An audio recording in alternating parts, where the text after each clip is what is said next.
Hey guys, चलो आज बात करते हैं नेवर वेयर के बारे में, जो कि तकरीबन 370 पेजेस की है और उसे नील गैगन ने 1996 में लिखा था। तो अब चलो बात करते हैं इसकी कहानी के बारे में, क्योंकि वो बहुत ज़्यादा इंटरेस्टिंग है। तो ये कहानी रिचर्ड के बारे में है।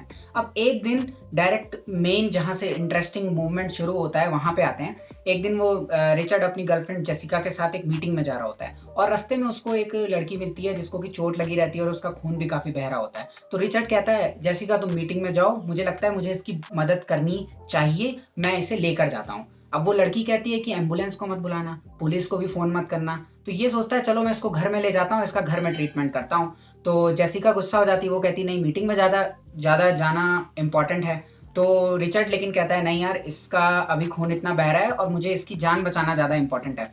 सो वो उसे घर पे लेकर चला जाता है और जेसिका गुस्सा होके आगे बढ़ जाती है। सो अब इनके बीच में कुछ इंटरेस्टिंग बातें होती हैं जो कि रिचर्ड को काफ़ी ज़्यादा अजीब लगती है।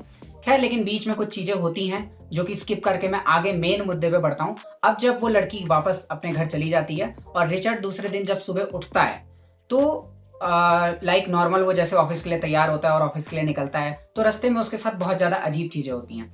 और उसके बाद जब वो ऑफिस पहुंचता है, तो आप मानोगे नहीं, बट उसकी सीट भी गायब है जहाँ पे वो बैठता है। उसके बॉस उसे नहीं पहचानते हैं कि वो कौन है। उसका दोस्त कह रहा है कि वो नहीं जानता है उसे कि वो कौन है। और उसकी आइडेंटिटी फेड हो चुकी है, कोई भी उसे नहीं जानता है, उसे बस देख सकते हैं लोग, बट उसे कोई भी नहीं जानता है कि रिचर्ड कौन है। वो चलो बहुत ज़्यादा थक जाता है, उसके बाद वो वापस आता है, सोचता है चलो घर में जाके आराम करता हूँ, ये जो भी हो रहा है मुझे समझ में नहीं आ रहा है, सो जाता हूँ, देखते हैं क्या पता क्या हो, आगे देखते हैं। अब जब वो घर वापस आता है, तो उसका घर भी कोई और उसमें शिफ्ट हो रहा है और वो कह रहा है कि आप लोग ऐसे कैसे शिफ्ट कर सकते हो, बट कोई उसकी बात ही नहीं सुन रहा है और it's like everyone is ignoring him. तो अब ऐसा क्या हो गया, रिचर्ड हैरान हो जाता है कि उसकी आइडेंटिटी क्यों वैनिश हो गई है। तो उसके बाद वो आगे बढ़ता है और उसको एक आदमी मिलता है और उसके बाद वो उससे कहीं ले जाता है और उसके बाद कहानी आगे बढ़ती है। तो आई थिंक काफ़ी ज़्यादा इंटरेस्टिंग, क्योंकि यहाँ पर मैं तो बहुत ज़्यादा इंटरेस्टेड हो गया था स्टोरी में कि आगे क्या होगा। तो चलो ये तो कहानी हो गई, ये तो आप किताब के पीछे भी पढ़ सकते हो, आपका इंटरेस्ट आया इसलिए मैंने इंट्रोडक्शन दे दिया एक। बट बहुत ज़्यादा आगे इंटरेस्टिंग स्टोरी है। तो चलो अब बात करते हैं इसको लिखा कैसा गया है। तो पहली बात तो एक मैं क्लियर कर दूं कि ये हिंदी वर्जन में अवेलेबल नहीं है, अगर आपको पढ़नी है तो आप इंग्लिश में ही पढ़ सकते हैं। आ, ये काफ़ी ज़्यादा बहुत टफ लैंग्वेज में भी नहीं लिखी है और इजी लैंग्वेज भी नहीं है, ये मॉडरेट है। तो जो बिगिनर्स हैं उनको मेरी सलाह ये रहेगी कि वो डायरेक्ट इस किताब को पढ़ने ना बैठें। अगर वो फॉरेन राइटर्स की 10 या 15 बुक्स भी पढ़ चुके हैं तो वो इस किताब को पढ़ सकते हैं। अब ये जो किताब है इसमें एक खास बात लगी मुझे, इसकी जो राइटिंग स्टाइल है उसमें एक स्पेशल बात है जो कई लोगों को पसंद आएगी। देखो, कई लोगों को ये चीज़ पसंद नहीं आती, राइटर जहाँ पे डिस्क्राइब करता है कि इंसान कैसे सोच रहा है। वो अगर बुरा फील कर रहा है तो वो अपनी फीलिंग्स को डिस्क्राइब करने लग जाता है, बहुत ज़्यादा एलैबोरेट कर देते हैं उसमें कि वो कैसा कैसा सोच रहा है। या कोई अगर सीन आने वाला है, सीन चेंज हो रहा है, कोई ब्रिज आ रहा है, तो वो ब्रिज का जो डिस्क्रिप्शन दे देंगे वो इतना ज़्यादा दे देंगे कि एक दो पन्नों में डिस्क्रिप्शन ही चल रहा है और उसके बाद कहानी आगे बढ़ रही है। तो खैर, मुझे तो ये चीज़ पसंद है, लेकिन कई लोगों को ये डिस्क्रिप्शन पसंद नहीं आता है। तो उन लोगों के लिए मैं बता दूं कि ये किताब उनको बहुत पसंद आने वाली है। क्यों? क्योंकि इसमें ऐसा बहुत लंबा लंबा डिस्क्रिप्शन नहीं दे रखा है। मुश्किल से एक पैराग्राफ में ही will describe the scene and उसके बाद जो भी आगे होना है वो आगे बढ़ जाएगा। तो बहुत पॉइंट टू पॉइंट लिखा है, ये नहीं है कि बहुत ज़्यादा एलोबरेट कर रहा है चीज़ों को। तो उन लोगों को मैं खासकर बता दूं, उनको इस किताब को पढ़ने में बहुत मजा आएगा। चलिए अब बात करते हैं कि किन लोगों को इस किताब को नहीं पढ़ना चाहिए।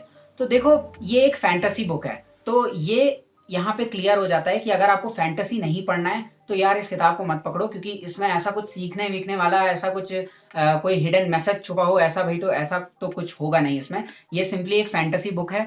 किताब को फैंटेसी में मतलब बनाया गया है, तो वो लोग इस किताब को ना पढ़ें। बाकी बिगनर्स के लिए मैंने बोल ही दिया है कि वो इस किताब को थोड़ा बाद में ही छुएं तो सही है। अब बात आती है कौन इसे पढ़ सकते हैं। तो जो फैंटेसी पढ़ना पसंद करते हैं उनके लिए तो मैं 100% इसे रिकमेंड करूंगा, क्योंकि काफ़ी ज़्यादा इंटरेस्टिंग किताब है और बोरिंग भी नहीं है, पॉइंट टू पॉइंट लिखा हुआ है, इसलिए पढ़ने में मज़ा भी आता है। और अगर कोई मिस्ट्री है तो वो भी आगे आगे हर एक चैप्टर आप जब पढ़ते जाओगे तो आपको मिस्ट्री भी इसमें काफ़ी ज़्यादा है, मतलब तो सस्पेंस भी खुलता जाएगा, चीज़ें भी पता चलती जाएंगी। तो ओवरऑल मज़ा आएगा। अगर आपने हैरी पॉटर या लॉर्ड ऑफ द रिंग्स या जितनी भी फेमस फैंटेसी बुक्स पढ़ी हैं अगर, और आप चाहते हो कि चलो कुछ फैंटेसी में ही कुछ पढ़ा जाए, तो ये उनसे मैं कंपेयर तो नहीं कर सकता हूँ, लेकिन अगर आप फैंटेसी में कुछ पढ़ना चाहते हो, तो बेशक आप इसको पढ़ सकते हो, ये काफ़ी अच्छी बुक है।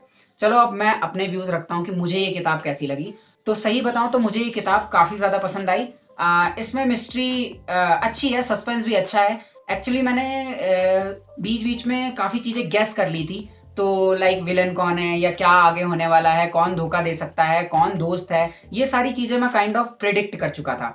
तो उन चीज़ों में मुझे मज़ा नहीं आया, नो डाउट, लेकिन मैं बेशक कह सकता हूँ कि हर बंदा प्रिडिक्ट नहीं कर सकता है। जो प्रिडिक्ट नहीं कर पाएगा उसे बहुत ज़्यादा मज़ा आएगा। और ख़ैर मैंने जहाँ तक कि प्रिडिक्ट कर लिया था, फिर भी मैं बोलूँगा कि मुझे बहुत मज़ा आया इस किताब को पढ़ने में। इसमें इट्स लाइक अ जर्नी, मतलब एक पूरी जर्नी में आप भी रिचर्ड के साथ जाओगे, जो आगे होता जाएगा उसके साथ उसको अजीबो-गरीब चीज़ें दिखाई देंगी। उस जर्नी में आपको भी लगेगा कि आप भी रिचर्ड के साथ चल रहे हो। और जिस तरीके से राइटर लिखते हैं इसमें, वो भी काफ़ी अच्छा है। ये नील गाइमन की मैंने पहली किताब पढ़ी थी और फॉर श्योर मैं आगे भी इनकी और किताब पढ़ने वाला हूँ। एंड इनकी और भी काफ़ी सारी सीरीज़ हैं आई थिंक, तो मैं जल्दी ही शायद कोई सीरीज़ स्टार्ट करूँ। और अगर रेटिंग की बात आती है तो मैं 4 स्टार देना चाहूँगा इसे 5 में से, जो कि आई थिंक काफ़ी अच्छा है।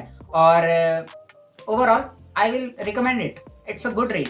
और लाइक इसका प्राइस मैं देख रहा था, ये काफ़ी ज़्यादा महंगी है, हर कोई अफोर्ड नहीं कर पाएगा यार, 600-700 की किताब है। तो वैसे तो मुझे ऐसा सजेस्ट करना नहीं चाहिए, लेकिन मैं एक लिंक दे दूंगा आपको। वो एक ऐप है जो कि मैं काफ़ी टाइम से यूज़ कर रहा हूँ। जब कोई किताब बहुत ही ज़्यादा महंगी होती है तो मैं उसमें से पीडीएफ से मतलब डाउनलोड करके देख लेता हूँ। तो आई थिंक वो ऐप आपको भी हेल्प करे, आप उस ऐप से डाउनलोड कर सकते हो इसका ई बुक। और थैंक यू, दैट्स इट।